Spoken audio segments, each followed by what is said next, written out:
Parshas Bahaloscha.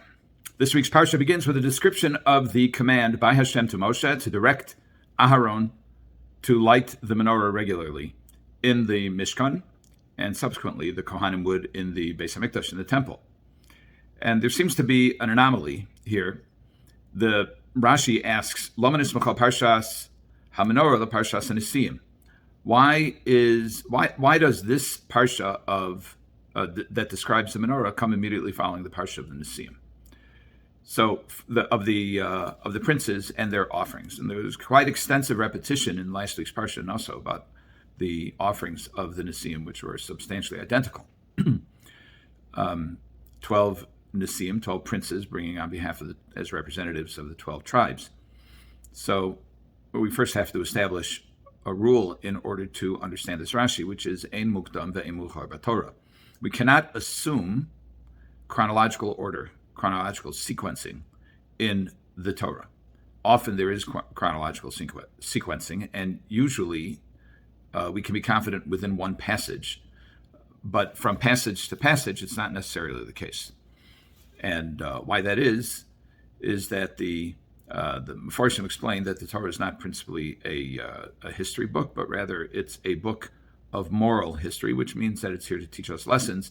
And sometimes those lessons are served better by presenting episodes and discussions in a sequence that's other than chronological.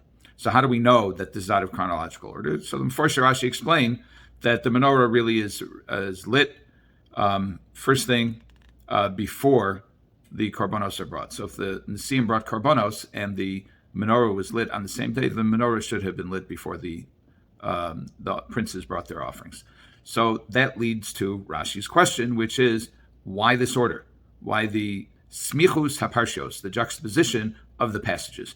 And Rashi answers his question as follows. Aharon, when Aharon saw the dedication, meaning the actions that the princes brought to dedicate the Mishkan, cholsha dato.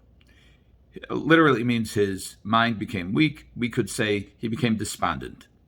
Why? Shelo haya imahem b'Chanukah lo hu v'lo shivto. Neither he nor his tribe was involved in that aspect of the inauguration of the Mishkan, and he felt bad about it. Amar lo HaKadosh Baruch Hu, so the Almighty told him, Chayecha. This is a language of an oath. Shelcha gedola mishelahem. Your role is greater than theirs. Shatam madlik umetivas haneros, because you will be lighting and preparing the candles. So what's this all about? First of all, why is Aharon getting despondent? Everybody's got a job. His job is to light the candles. The Nisiyim, the princes, brought the korbanos. So evidently one must say that there wasn't a chiyuv to bring the korbanos that was commanded to the Nisiyim, but rather it was voluntarily. And the question then becomes why Aharon and Shevet Levi didn't bring their korbanos, like the other tribes did. That's one question. One might answer, it's not cited here, but one might answer what is cited elsewhere in another circumstance, that Aharon felt whatever was left undone, he might complete. It's not clear that was his rationale. But then we have another question, which is, what's the business of Aharon getting despondent? Wasn't he from? Didn't he believe in God? Didn't he say, okay, God has a role for me, I'll play that role? Well, that's one approach. That's one possible approach. But we know that there is another approach, and that is the Chumash says in Perek Vav, in Devarim, Vav 6:6, the famous lines of Shema,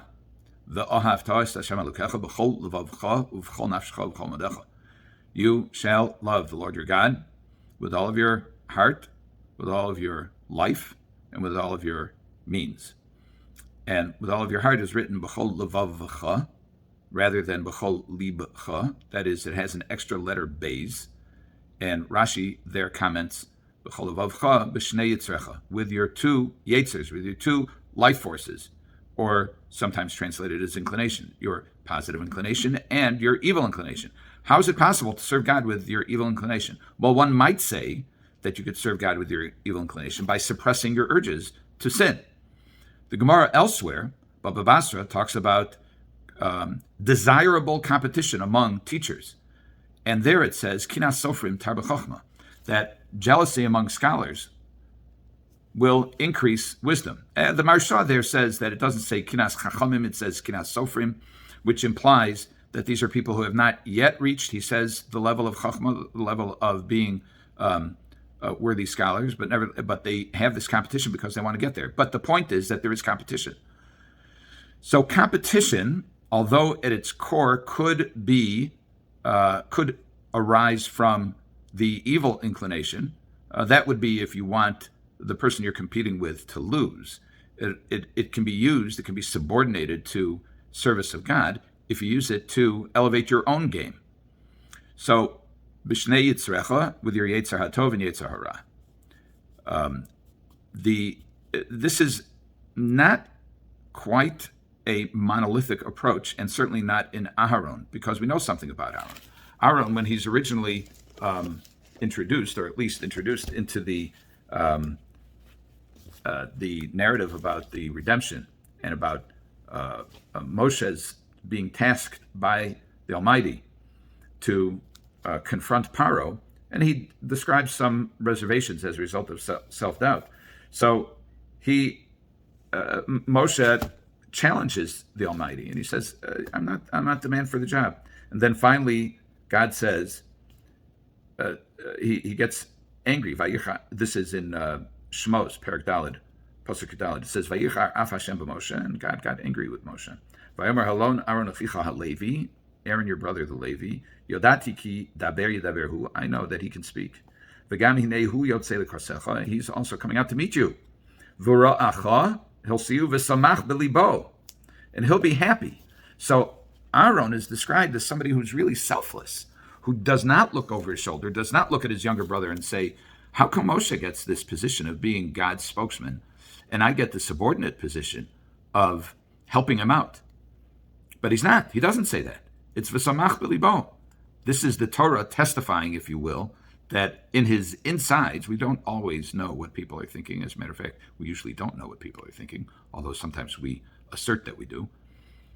The Torah is telling us that Aharon is the type to be happy at the success of his younger brother. So how come all of a sudden Aharon is now the one to have chalisha sadas, to be despondent because somebody else has a major role? What's the nature of this chalisha sadas?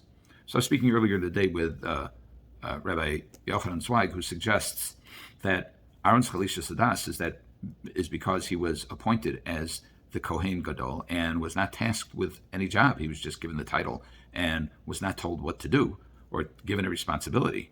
And he felt unworthy. Here he is. He's got this grand title, but no responsibility. My son-in-law, Rabbi Meir Simcha Stromer, when I was talking about this morning, suggests that Aharon has the same tendency that we all do, probably on a more refined level. But you must say, Kinas Sofrim Tarba Chochma suggests that we're mindful of what other people are doing. And we're mindful and we take it into account, and we might even be despondent over somebody else getting a role that we don't have. And the question is, what do we do about it?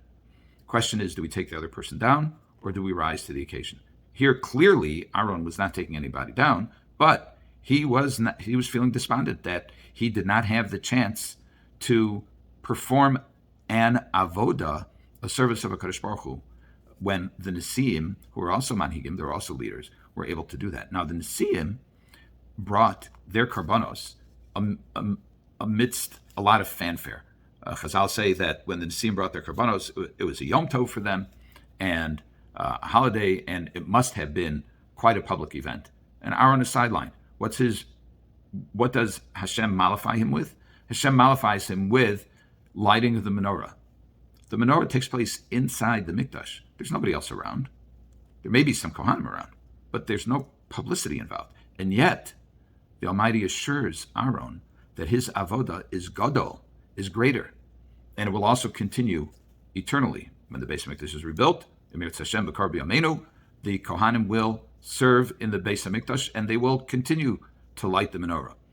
So what we see about Aharon is that it was not the publicity that he was seeking, or the kavod from having great fanfare at doing ceremonial acts, but rather he was seeking a meaningful role in the service of the Almighty.